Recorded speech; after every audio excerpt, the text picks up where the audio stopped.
There we go. Hey, everybody, this is Ted Check, recovering reporter. So, during the Biden administration, there was a concerted effort by the media, by the mainstream media, concerted, deliberate effort by the mainstream media to ignore President Biden's cognitive decline. I think that was just painfully obvious to everyone. But it was like the worst kept secret in town. It's like I know it, you know it, the American people know it, but they just would not go there. They would not go there. They were protecting the president. It was just so obvious to everyone what was going on with this guy.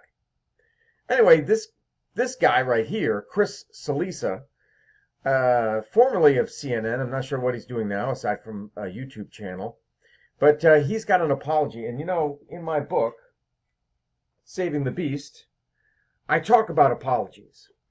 And yeah, you're not gonna convince everybody by issuing an apology for transgressions as someone who works in the media like this guy. But that's what I suggest as a first step.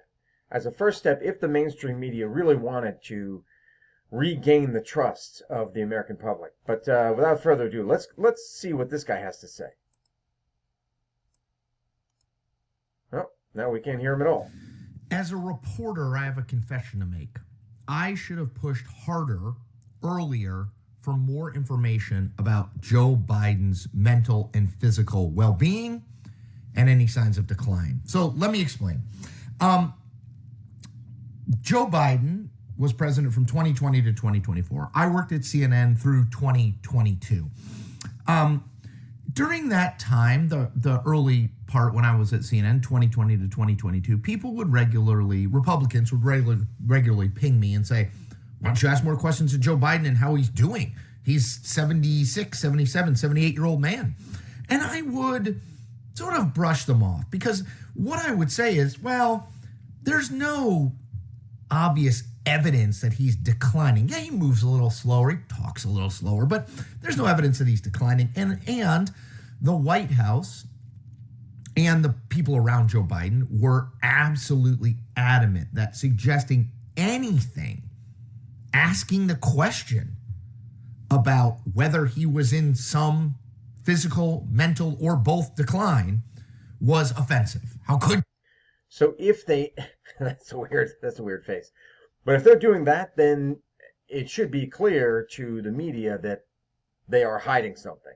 That's an indication that you need to push harder. Not back off, push harder, because it's obvious that they're trying to hide something. It's age shaming. And I think that impacted me at some level because while I did ask the question from time to time of, not directly the White House, but aides and people around in that orbit, I didn't really push on it, if I'm being honest. Now, once I left CNN and once it became... All right. So, yeah, as I said, I mean, the mainstream media just takes... Because they are many of them a propaganda arm of the Democrat Party. They're going to take their marching orders from the Democrats, and it's the Democrat White House, and so they're like, oh, okay. They say that there's nothing wrong, and they say that we should leave this alone, so we're going to do that. Do you think they're going to do that for Trump? Absolutely not. Absolutely not. But I wanted to go to, let's see, about 6:44 here. Why did we choose Safelight? Well, we were loading our SUV when crack. Safelight came right to us. Okay. Whoop. Now we're going. Okay. Now we got it. Sorry about that. You've got to. We should have been pushier. We should have. I should have. I don't want to speak for everyone. I should have not let the shame campaign to make you feel bad for asking the question get to me, because it's now clear from both the Wall Street Journal and the New York Times piece that there was real deterioration even before, and by the way, all the reporting that we've seen since the June 27th debate, it's not just these two stories, that there was real and significant decline in Joe Biden and that it was being managed by the people around him. They were insulating him. They were keeping sort of the political world out and keeping him sort of bunkered in. Sure, they were trying to do that. They were doing their job, what they thought was their job, in insulating the guy. But that is, like I said before, that is the indication to you as the media. You've got to get that battering ram, and you got to smash through that wall. They're building up the wall. You got to smash through it. You got to push harder. But they, the mainstream media, as I said, they take their marching orders from the Biden White House. So they're like, oh, okay, they say there's nothing wrong. Well, we don't want to make waves. We don't want to get, we don't want them to isolate us. Ostracize us. We don't want. We want to be able to have access. So we've got to play by their rules. No, that's not a journalist's job.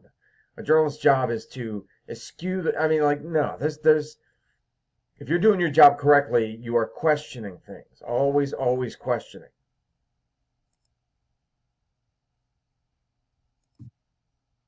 I can't get to play.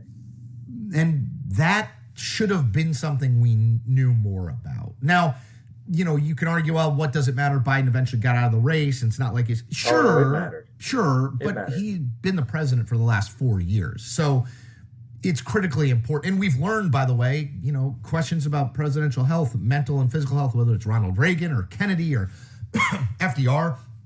We've seen a lot of it. Trump, we've seen a lot of this where there is a lack of transparency. So we need to learn our lesson, I think. Donald Trump's going to come into office in his late 70s. We know very little about his medical history. I think we as journalists need to keep asking questions. Have you seen any signs of his mental or physical decline? Now, his aides may just say, no, he's great, 100%. But all right. So this does, that point especially appears to be a bit disingenuous. You didn't ask the questions, you didn't push for Biden, but now that Trump is in office, now you're going to push. Oh boy, are you going to push. Come on. This clearly the mainstream media hasn't learned anything. They've been hemorrhaging viewers and readers because they're not playing it down the middle, because they're not being objective, because they're telling the American people what to think and how to think. And now suddenly they're going to do their job with Trump when they didn't for Biden. How convenient. Clearly they haven't learned anything. Clearly they haven't lost enough money to realize that they are the problem, that they're the reason why they're losing money hand over fist.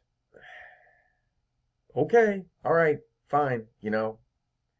Maybe someday you will, when everyone or when all of these many of these big companies have to fold.